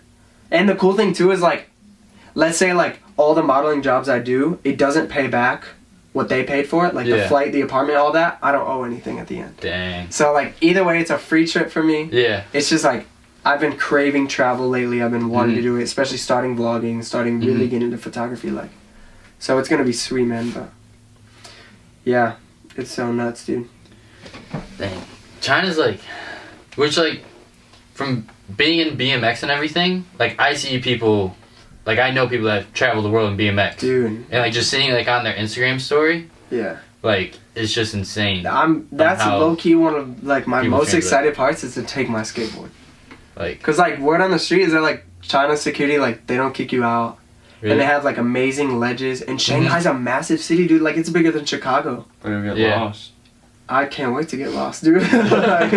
like you're gonna be like, how do I get home? Every day, bro, I'm just gonna call up my agent. Like, I'm gonna have a little track phone, like, flip phone. Like, I'm gonna call my agent and be like, yo, here's where I'm at. Come find me. Like, but I'm gonna be so okay with it. Yo, I'll drop my pin. Yeah, like, it's crazy. I don't even know if I'll get an iPhone there. I'll have to buy a different SIM card. You could probably just use Wi-Fi. Yeah, I'll be able to use Wi-Fi everywhere. But if this net neutrality thing goes through, like... Oh, wait, that would be here, though, not in China. Yeah, that would be here. Yeah, but you know, like, word on the street is that they don't have Facebook or Google. Really? Yeah, so like, you can buy different like web addresses and like IP addresses so that you do get to use it. You like it's low key illegal though. Yeah. Like they don't get Facebook or Google. It's weird because they don't want people like looking up other stuff in the world. I guess. I forgot it's communist. Yeah, it's crazy, man. I've heard stories about like people go to Google something, they press enter, and it just like blacks their screen out on the computer. Dang. Bro, you gotta try that out. No, I'm just kidding. No, dude. Like SWAT like shows up, like Chinese government. They're like say some Chinese words, and I'm like, bruh. Huh? Yeah, right. You start pointing everywhere. Yeah, seriously. But yeah, man, I'm so excited. Like I was watching videos of like skateboarders there and like some of the spots and just like cruising through the city, man, and like everything is cheap. Like food's so cheap. Yeah. Where like here, bro, you go to skate and you have to like go to a store and like buy a ton of food. Like we wouldn't even go to a restaurant to buy food. We go to like we go to the Dollar General and buy like chips and Mountain Dew. But yeah, man, it's gonna be sweet. Like I'm excited. It's gonna be so much of an overload, but it's gonna be so cool because I'm gonna be doing like photography there while I'm there, trying to vlog, so doing video, like doing modeling every day, trying to put time into skateboard, like put time into food and just visit the city, like rooftoping. Like, it's nuts, man. So it's pretty much like use up all the resources there too. Use up all the resources while I'm there. Because like you're there for like a limited time. It's a different city, yeah. So and it's cool. Like I'm not there for a week. I'm there for 3 months. So that's a long time. Most people would just be like, "Oh man, this is a vacation. Like I just get to see the city." But I'm like, "Nah, man. You're moving in." Honestly, I'll probably be mad that I didn't take more time to just walk around and like see the city. Because the whole time I'll be there, I'll have my camera, like, or I'll have my skateboard, or like I'll be heading to a modeling shoot, or like obviously I'll be on my phone a ton. But it's like, yeah, man. The whole time I'm there, I'm gonna be using every resource possible. Like I was watching a Gary Vee video, and he posted this one photo. It's like everybody's on their phone taking a picture of like the finish line or whatever, and there's just one old lady in front that's just looking. Yeah. And like, I've seen it on Twitter before, and they're like I feel bad for everybody on their phone. Like this old lady's like capturing it, and then Gary Vee's like, I feel bad for the old lady because she probably already forgot like what was that moment. Yeah. It's like you're capturing all on your phone though. Yeah, I feel both sides. Yeah. Like at concerts, you know what I mean? I've regretted the concerts that I was on my phone the whole time. And then you try to like go back and watch the video and like the quality's terrible. Yeah. And then like the artist ends up coming out with a cool video anyway, so it's like why don't you just watch that? But it's like, yeah, while I'm at concerts I try to like get off my phone as much as possible. But when we went to that Kyle concert, bro, my phone died right when we got to Chicago, so I couldn't even Snapchat. That's like, good though, low key. That's like the best. Yeah, it was really cool because I got to like experience the whole entire concert. When we were at Breakaway, there wasn't a time I could pull out when we were at Breakaway, like I thought it was gonna rain, so I tried to keep my phone in as much as possible. But it's like, yeah, man, I feel like phones are just like it's so vice versa. You're either 100 or 0. Like, yeah, I'm either on my phone to capture the moment and like create content and like post it. I think I like that more though. Like, there's more cons into like just using your phone.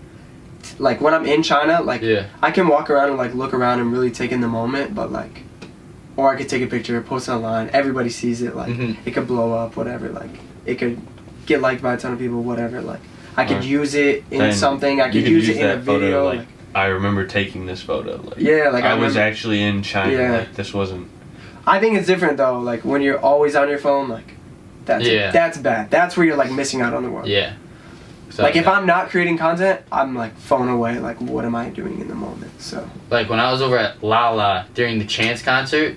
All right, so that day, like when you're in Lala, the Wi-Fi sucks. Yeah, that's how it was at Spring Awakening. Like you don't have data. Like even in your like hotel and everything, Wi-Fi just sucks. There's so many people and everything like that, dude. And it's all downtown.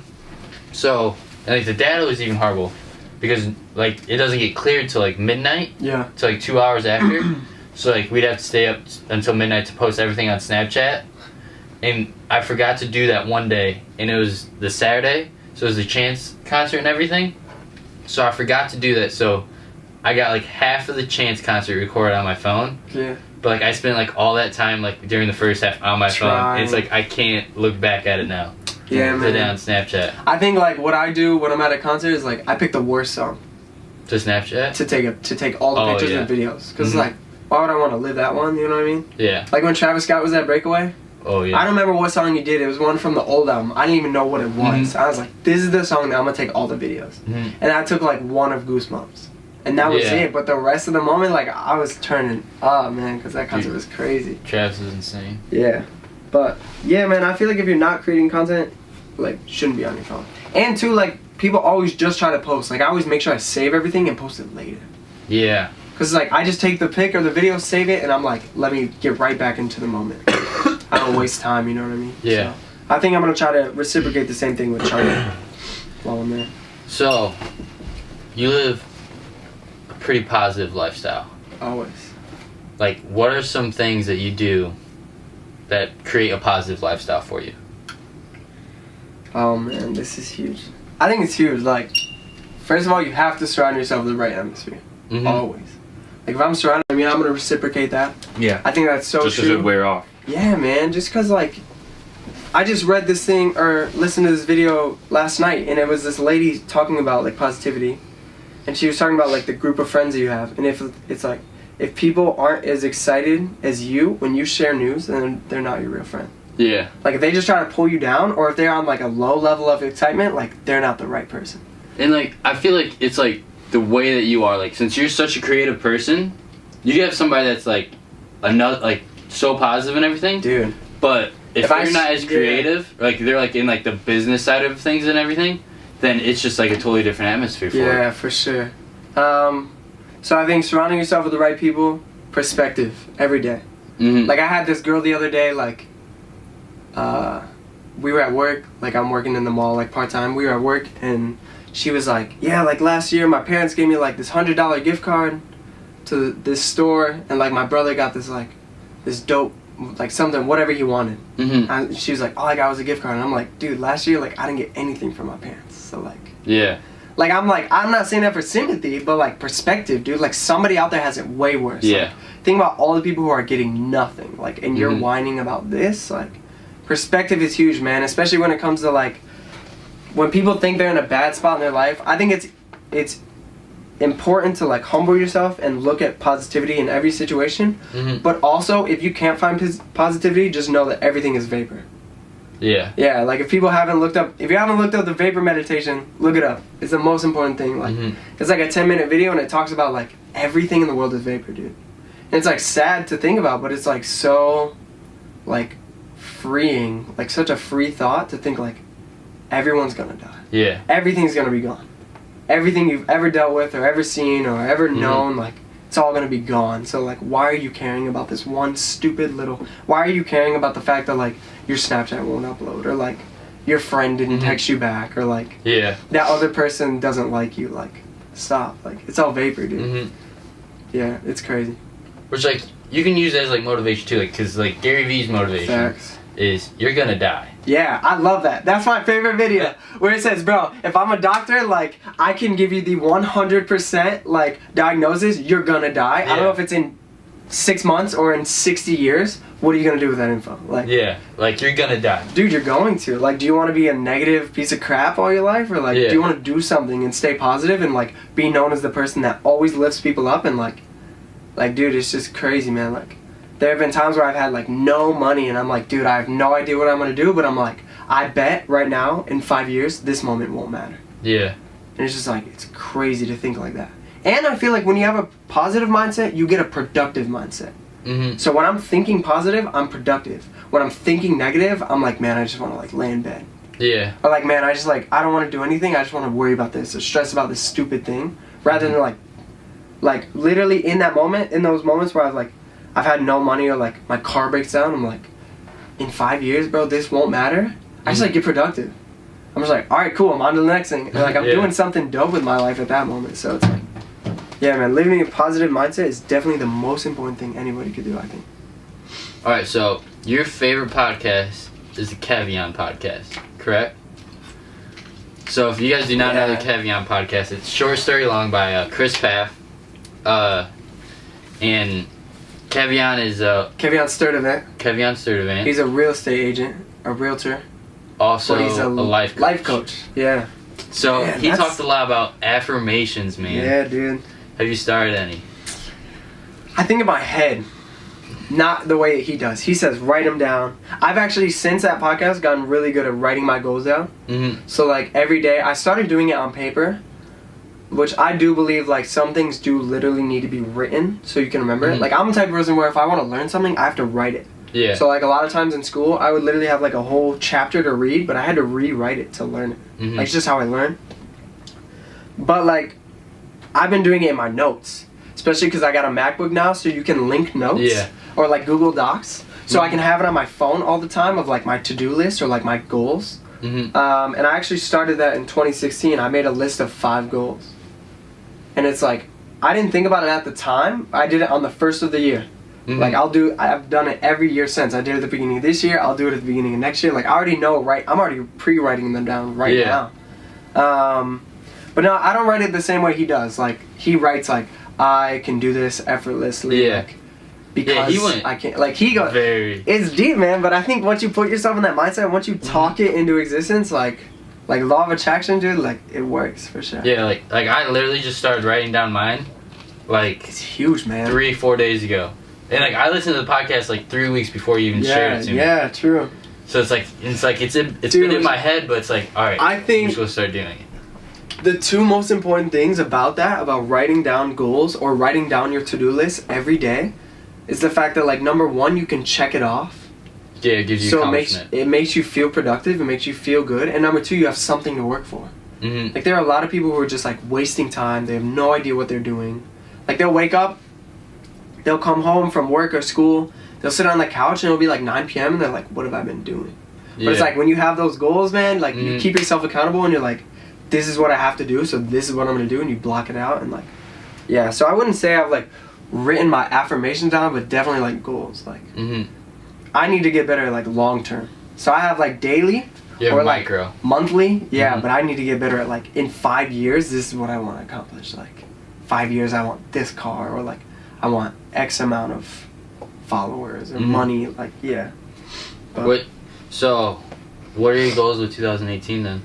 2018, dude. Like China's changed everything, because my goals were so different. But China has like that trip alone. But dude, the first one, even before I found out about China or New York, one of my first goals was to travel every month somewhere new. Whether I drive, fly, train, like I don't care. Like I wanted to. That's what I wanted all my money to go toward. I feel like I didn't really travel that much this year. I went to Detroit, like went to Chicago, went to the beach a ton, but like I didn't travel. I'm like, dude, in 2018 I want to travel somewhere new every month. Like somewhere I've never been. Oh yeah, I went up north this year for the first time too. I've never done that. I've never done that either. Okay, low key, the Mackinac Bridge is like not that cool. When you think about like, see, I'm a person who thinks like I see content every day, so I see like the San Fran Bridge. Oh yeah. Or I see like Chicago from the tallest rooftop, like the Wills Tower, or like New York from the highest place. Like, people are like, the Mackinac Bridge is so cool, and I was like, dude, this is small town stuff. Like, yeah, it's just like 2. It's like the San Fran Bridge, but it's like not even half as tall, and it's like only 2 of those. And I'm like, all right, it's kind of cool. But yeah, it was. That was a fun trip though, dude, because like you go up north and then like all your data goes away. It's gone. Like my phone thought it was in. Like I remember.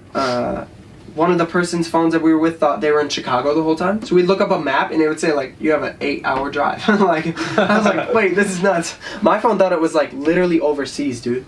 Like, I thought it was in like England. Yeah, my phone was tripping. Dude, that's weird. So it was cool because my phone now became a camera. Yeah. Not a phone. You know what I'm saying? Yeah. I literally could not text anybody the whole time. We stayed at a campground and we were like in the waterfalls, or we were like at like this, I don't know, we were at this cool like beach spot. Like I didn't have Wi-Fi, like nothing, so it was like, it was a sweet trip, but it helped me disconnect for sure. But yeah, so a goal for 2018, man, is travel somewhere new every month. I just want to be able to make dope content, switch it up, see new things. Like I've been wanting to travel like crazy lately, and I feel like with this whole vlogging thing, with this whole networking thing, like with photography, it's gonna help out a ton. So yeah, that's one of them. I don't know the rest right now. There's so many. China's changed everything, because I had a ton of goals, but with that 3 months being gone, like... That's a long time. It's a long time. And then, like, that promotes new goals also. Yeah, for sure, dude. Like, yeah, it makes me want to travel as much as possible, though. Like, you have a possibility of having new goals that you don't even know that are going to be goals yet. Right, you haven't met... Like, there could be new people you meet in China that make you want to set new goals. That's what happened this year. Well, yeah, I mean, especially with, like, consuming Gary Vee content, like, the whole Kevin Sturt event thing. Like, I want to get better at, like, my own self, like, my own mindset. Which I've done a really good job this year, especially. But, like, next year, I just want to master that. And I want to reciprocate it. So I kind of want to, like, life coach some people. You know what I'm saying? Dude. Like, I want to figure that out. Meet somebody and be like, what do you do? Oh, I'm a life coach. Let me be a life coach. Like, low-key, 2018, that's a new goal right there. You just made it one. Like, be a life coach for somebody in the world. But, yeah, man, I'm going to make, like, music goals. I'm going to make photo goals. Like, I thought about doing, like, the 365 challenge, like, post a photo every single day, which I have 2 accounts right now. I have a personal and a photography, so maybe, like, I'll do both of them. Like, who knows? It's so easy to create content. Like, people think it's hard, but it's so quick, man. See, like, you just do it, you post it, and you don't look back. Like, I don't look back. I don't look at the likes. I don't look at the comments. Like, I will respond to people and stuff, but, like, I'm like, cool, this photo got 400 likes, this photo got 100, whatever. Like, in a year, this photo's not going to matter. Like... So, like, the mindset, always. For me, it's like, alright, what good content can I put out? Because, like, on days, like, where, like, I'm just, like, literally just sitting on the computer working and everything like that, once I get out of work... You're like, what can I do? I have no clue. Like, I don't want to just post, like, a picture of just my computer and everything. I think 2 things. Gary Vee does a really good job of this, and Russ talks about this a lot. Russ talks about, like, post as much content as you physically can, like, you yourself can, like right now, I don't have it in me to post a song a month.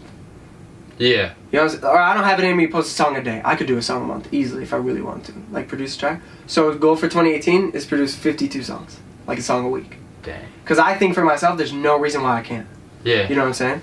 So like that's gonna be a goal, but like Russ talks about do whatever you can. Like if you can't post a picture a day that's good, that's to quality of your standard, like do a picture a week. If you can't do it to your standard, a picture a week, do it a month. Like just make the goal, whatever it is. Even if it's a terrible goal.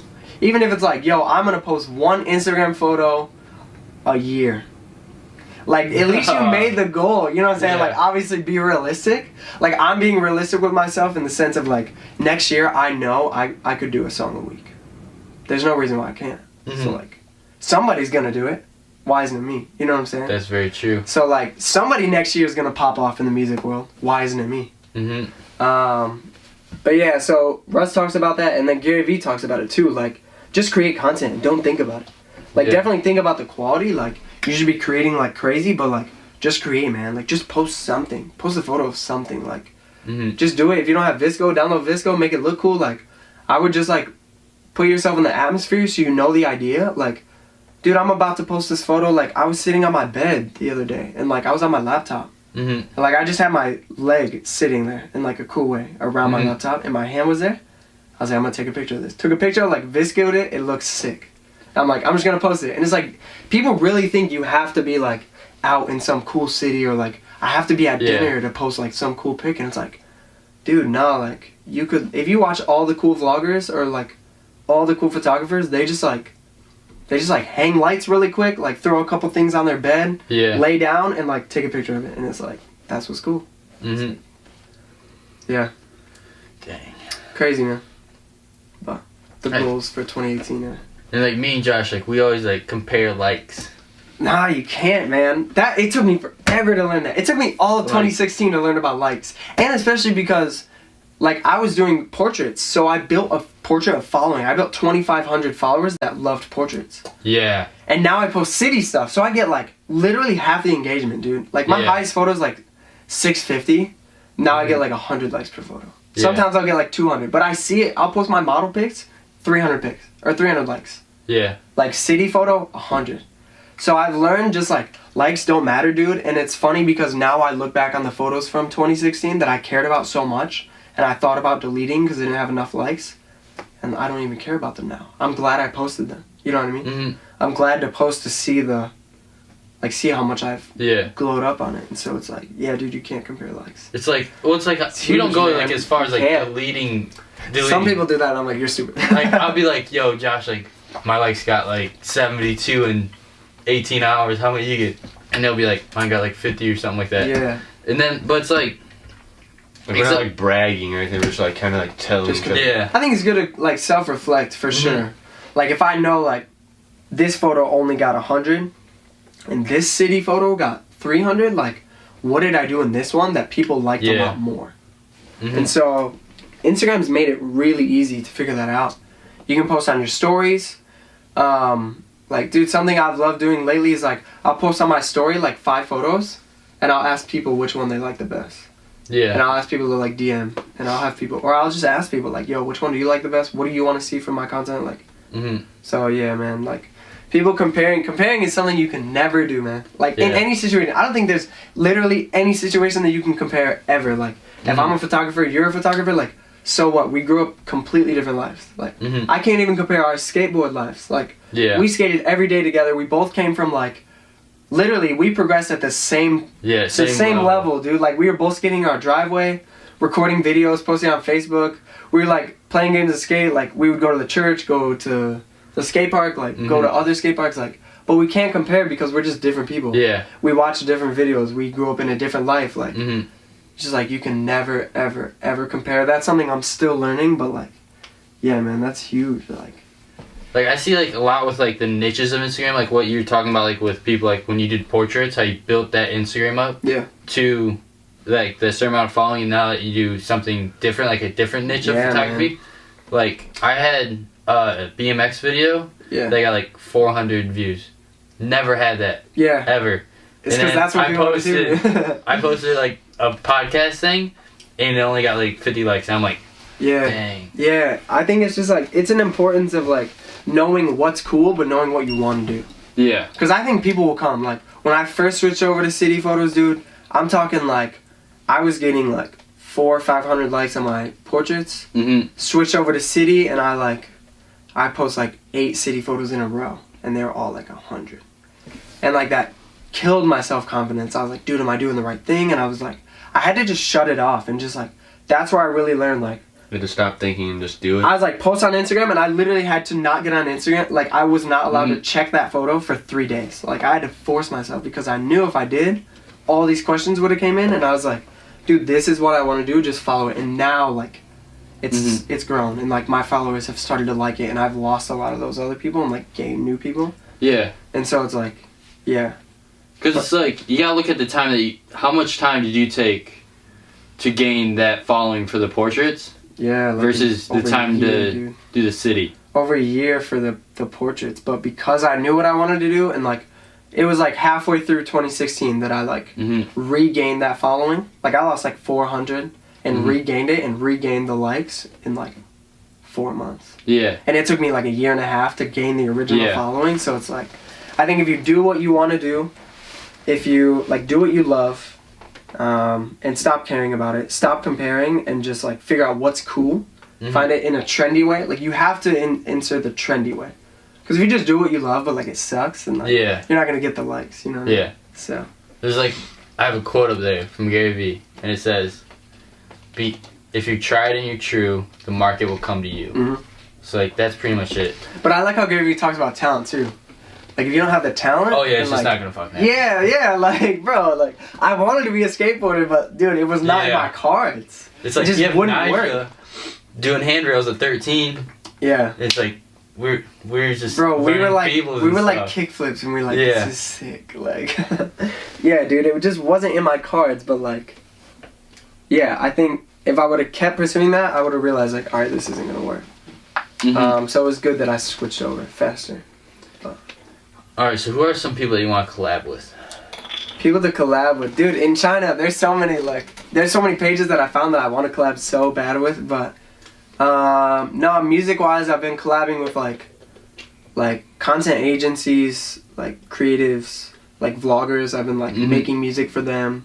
Like, low-key, Breno and I, if you guys don't know Breno Aquino, which you probably do, look him up on SoundCloud. Breno and I are working on a mixtape right now. And I want to start DJing more. Like, that's a huge thing for me. Like, I kind of broke out of that for this past year, 2017, because I've worked on content and like photography so much. So the goal is to do some festival stuff and find some other artists that I can produce with. Yeah. So there's like no people in specific. There's so many like rappers in Grand Rapids. Like Stephen Malcolm right now, he's like blown up. He just signed to Capitol. Oh yeah. But I like met him when he was small. Like he wanted me to like take pictures for him, which I didn't, which I should have, because I could have been his tour photographer, bro. Steven, hit me up. But no, I want to collab with him for music and photos, like, and then photography-wise, like, I want to hit up some pretty big accounts and see what I can do. See, like, I see, like, how you're taking the vlog perspective with, like, your music, how you're producing music for them. Yeah. I feel, like, I know people that do, like, Instagram edits and everything like that with, like, BMX. Really. Yeah, and, like, they're following, like, I think, like, one, like, just off the top of my mind, like, they do, like, one has 2,000 following, the other one has, like, 9,000. So, like, they're not that big. Yeah. But, like, they have a problem with, like, using, like, music and it gets copyrighted. Yeah. On Instagram now. I think it's, like, both.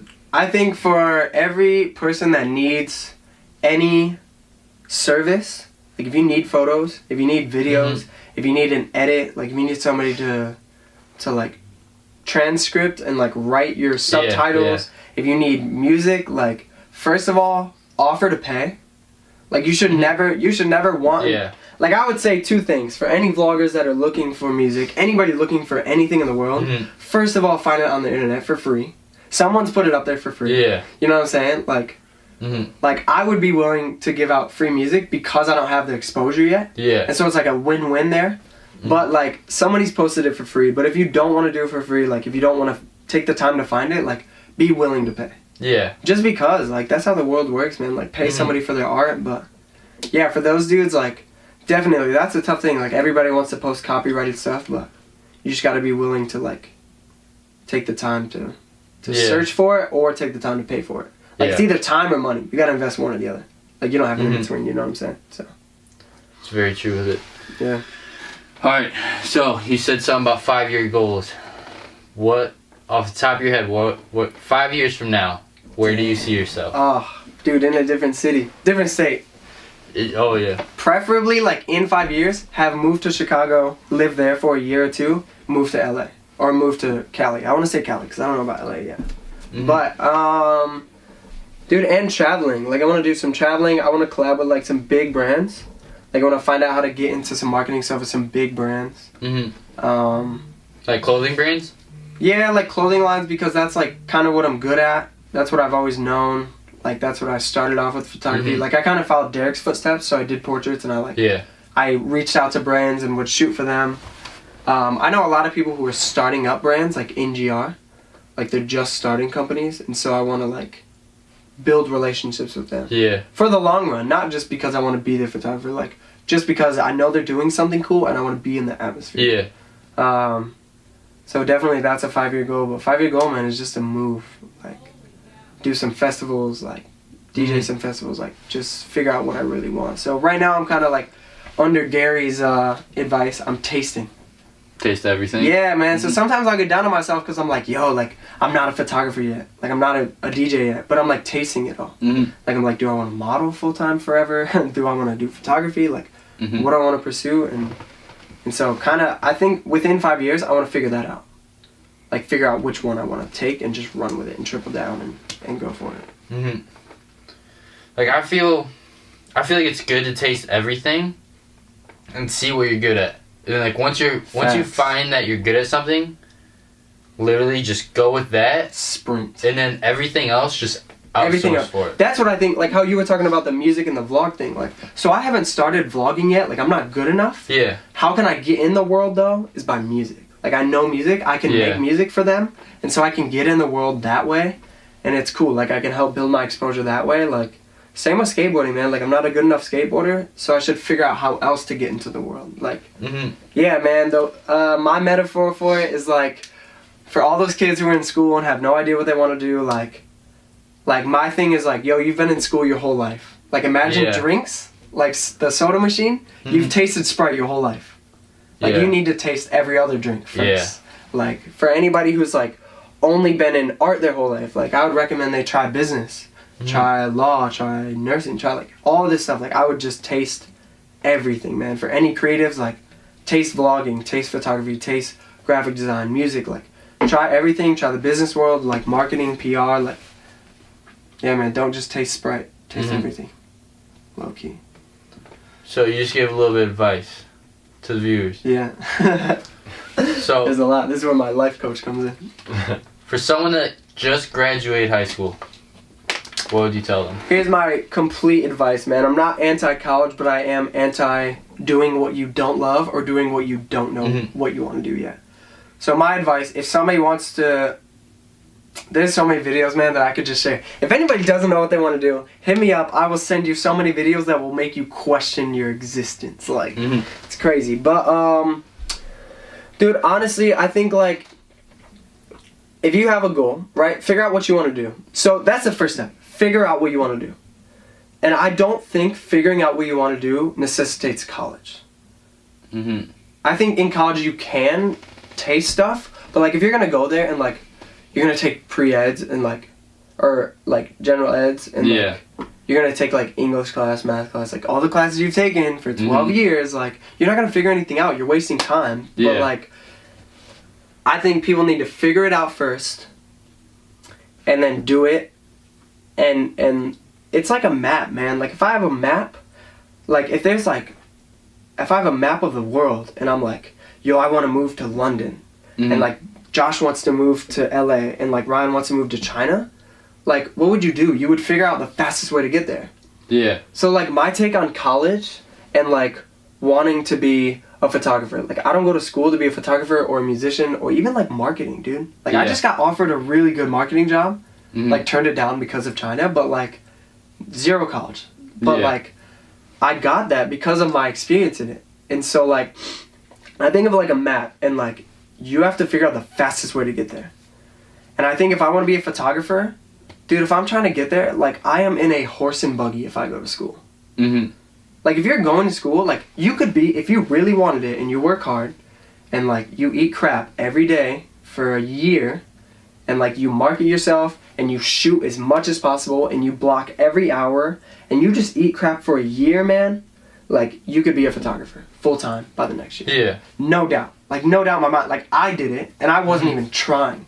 So, like, for anybody to tell me that, like, you need school, like, I don't know, I think that's stupid. But don't get me wrong, like, if you want to be a doctor, man, like, yo, like, get on the plane and go to school. Like, you're not going to go to school without being a doctor. Like, I think, yeah, I don't know, man. My thing on school is just, like, if you don't need it, if it doesn't absolutely, like, your goal and, like, your actions map to the goal and college doesn't fit in that, and, like, you're just doing it because society tells you or just because you're comfortable doing that or your parents, like, it doesn't make sense to me. Yeah, like, I feel like if you have no clue what you want to do in life. Dude, take like, a year off and taste everything. Yeah, like, they just go to college like, oh, I'm going to find something when I do generals. Yeah, you're not. And it's like... You're really not, man. Maybe your creative side is exploding, like, for photography. You're not going to do photography doing mathematics. Yeah, no, man. You're going to waste time. So I think, and for the people who don't know what to do and, like, they don't know how to figure it out, and, like, even if they don't have support from their parents, because, like, when I told my parents I didn't want to go to school, they didn't support it. They're like, all right, time to get a full-time job. Like, that's what I did. But, like, I love Gary's thing. Is like, yo, you work a 9 to 5 from 7 to 2 in the morning. You're either working towards your goal or you're tasting things. Like, I would literally, if I didn't know what I wanted to do, bro, I would come home from my job, whatever it was. Let's say it's a 9 to 5. From 7 to 9 p.m., I would taste something. I would literally, from 7 to 9 p.m., force myself to learn everything about photography and do everything about photography. From 9 to 11, I would do something else. From 11 to 12, I'd do something else. From 12 to 2, I'd do something else, and I'd go to bed. I'd taste everything. I'd do that for a month, and if none of those worked, I'd switch. Find 4 new things to taste. And it's like, dude, you do that, and you'll find your true love and passion, because so many kids are going to school, and they're like, yeah, I have a business degree. And it's like, business what? Yeah. Because there's 80 different business roads, and, like, I'm pretty sure you could get to all of them without school. So, like, yeah, man, I think kids either need to be in school to get to where they want to go the fastest way possible, or to network. Like, if I was in school to figure out what I wanted to do, I would go to school during the day. I would take my gen eds, get them out of the way. At night, I would taste everything I could, and while I'm at school, I would network. Yeah. So, like, you should be interning, you should be shadowing, you should be talking to kids who are in a major that do maybe what you want to do, and then run with it. And once you figure that out, man, it's just work. Like, why be a full-time photographer, $100,000 in debt, 4 years later, and you have to pay out that debt, so probably 6 years later, and then you're a photographer when you can do it in the first year, no debt. Like, it just doesn't make sense. Yeah. And, like, a lot of people, like they go in debt, and they go in debt for years. Dude, hard. Yeah, man, and they have to pay that back, and it's only gonna get worse. And, like, now, like, everything, like, I'd be taking a test, and literally, I would not know the question, so I have online classes. You Google it. I Google it, brings me up to, like, a study thing, and it literally, every single question that's in the test is in that study page, and I just copy and paste. Yeah, man, I don't think that, like... So, like, it's all out there, you just gotta find it. And, too, I think something that's so important for people in school is you need to be going for an education, not a piece of paper. Yeah. Right? Like, that's important. Like, it's okay to go to school for photography if you're taking photo classes and I'm retaining the information to use later on. But when I'm learning, like, how to calculate X in, like, my calculus class, like, you know what I mean? That's never going to help me in my photography world. So, like, yeah, man, it's just crazy to me, like, why kids go to school and, like, what they're doing sometimes. But I don't know. I think a lot of people do it out of comfortability. Like, they do it because society tells them, and that's what society's always done, and they don't, like, they're scared to take the risk of the unknown. Like, people don't know what's going to happen, but, like, I promise you can figure it out. Like, I moved up to the city, no support, like, all my own money, like, figured it out all my own way, like, ate crap for a little bit, and now I'm doing what I want to do because of that. And there's, like, kids who I know who went to school for something they have no idea what they're going to school for, and they're still in school to this day. I'm like, dude, I'm already where I want to be. Like, you could have been too, but you took a different step. But like I said, man, it's all about what you want to do. So like, I would figure out exactly where you want to go, what you want to do. Like if you want to go to LA, like figure out the fastest way. If the fastest way is a plane, like get there, man. Figure out how to get on the plane. Like just figure out the goal. Like Gary Vee says it, figure out the goal. Make sure you map out the goal, and then make your actions follow the map. Yeah. So it's important, man. 100%. Because, like, without doubt, like, I feel that the way, like, college is set up is, like, you have to go there. And, like even, like, me being in college, like, they literally said jobs, they just look at the college degree as a piece of paper. Oh, you accomplished this. You did this for 4 years straight. It's just an accomplishment. It's just a, hey, you did it. It's not like a, oh, you learned something. Like Gary Vee even said it in one of his videos. He said, there's not a marketing or advertising, or there's not a college or university today that could equip you with the correct marketing or advertising tips that you would use in today's world. Yeah. Like, I think that's true, dude, because marketing advertising changes every day.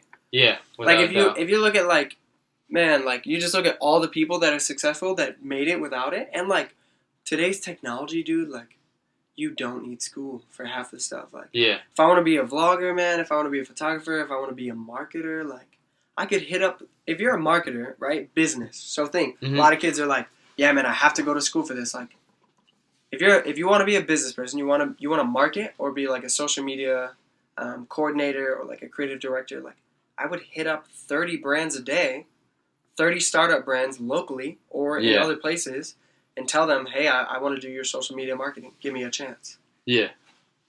You're going to tell me that all of them are going to say no every day? Even if they do, hit up something else. Like, figure it out. Like, market your own thing. Market your own Instagram. Build a huge following.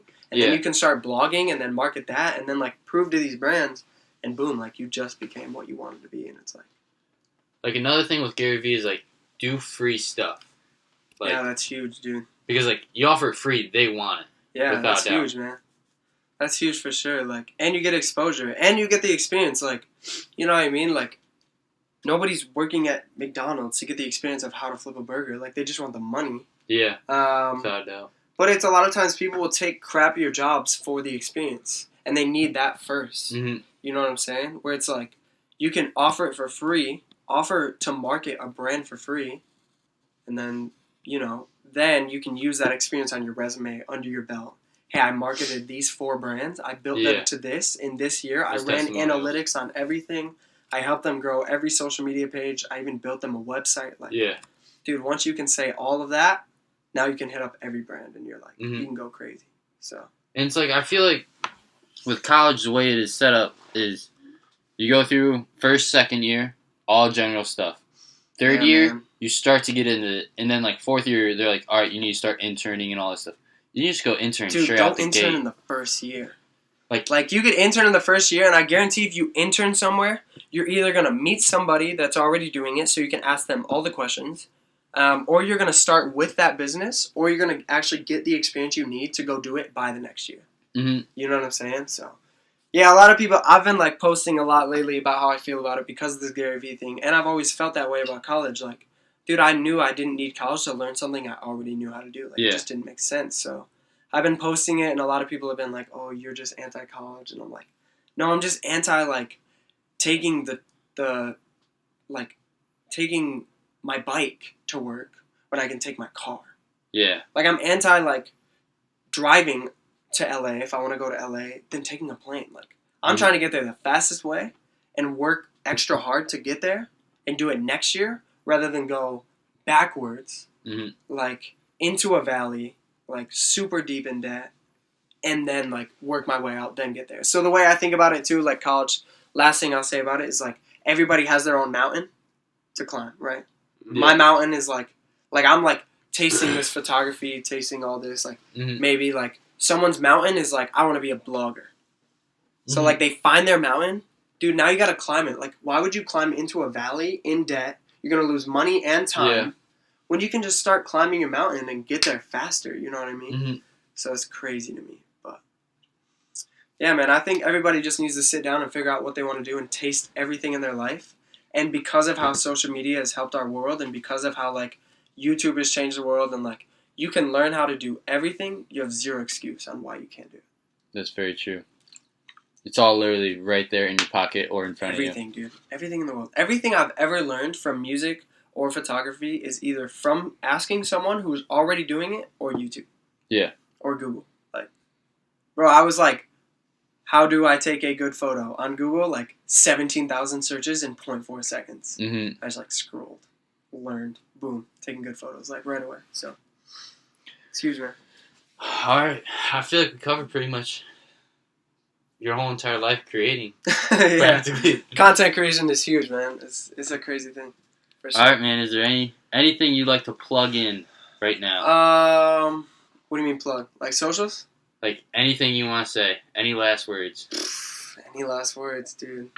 Positive. Stay positive. Stay positive 2018. Like, stay positive. Man, just like everybody's mindset is so backwards, especially with all the bad stuff happening and all like the social media. Like, man, you just gotta stay positive. Like, people are getting caught up on stupid things. Like, you're gonna die one day. Yeah. Just like, dude, live the best life ever. Like, and don't regret anything. Utilize your time. That's huge for me.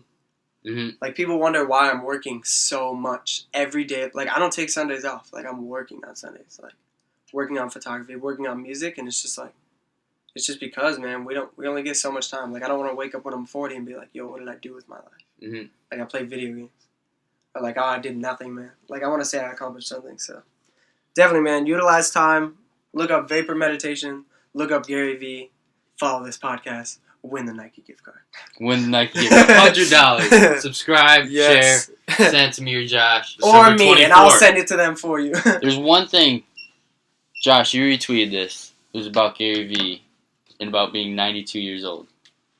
I was like, he was talking about like to stop caring like what other people think, and it was like when you're 92 years old, you're not gonna care about like Punk 69 commented on your photo. Like what? No one. Like, you're not gonna care about like what your high school teacher said that you should go to school. Like, yeah, you're not gonna care about what Sally Joe said about your photography that you started on your Instagram page. Like, mm-hmm. Or when you're 92, you're gonna be like, yeah, I built an entire business because I decided to take pictures. Like, so it's like, don't care about the hate. You gotta stop caring, dude. Like, I would use the constructive criticism, but at the same time, I would just be like, dude, mm-hmm. I'm gonna die, so like whatever, you're gonna die too. Like, I just use that when people are like, yo, you can't do photography. I'm like, you're gonna die. So like, shut up. Yeah. Like, I'm like, it doesn't matter what you say right now because it's not gonna matter in 20 years. Like, what I do right now is gonna matter in 20 years. So. Very true. All right. Plugs, bro. With that given, yo, follow me on Instagram at mtv.cribs for some photography. Shoot me a DM. Hit me up if you need anything, photos. I got you for free. Send me a screenshot of you watching this podcast, and I will do a photo shoot for you for free before December 24th. Yeah. So enter to win the Nike gift card, aka subscribe to these guys. Follow me on Insta. Shoot me a DM. I will shoot them the DM the fact that you subscribed. Mm-hmm. Screenshot it, send it to me, and I'll do a free photo shoot for you or hook you up with a free song, whatever you need. Or follow me on Instagram on my personal page at Kribs13, KRIBBS13. SoundCloud is Christopher, Kristofer. Christopher Gibbs on everything else. Facebook, Twitter, Snapchat, whatever. Right there, it all is. There it is. That's a wrap, man. Dope. Thanks for having me, dudes. It's good talking with you guys. Stay chilly, Gibby. I'll catch y'all on the flip.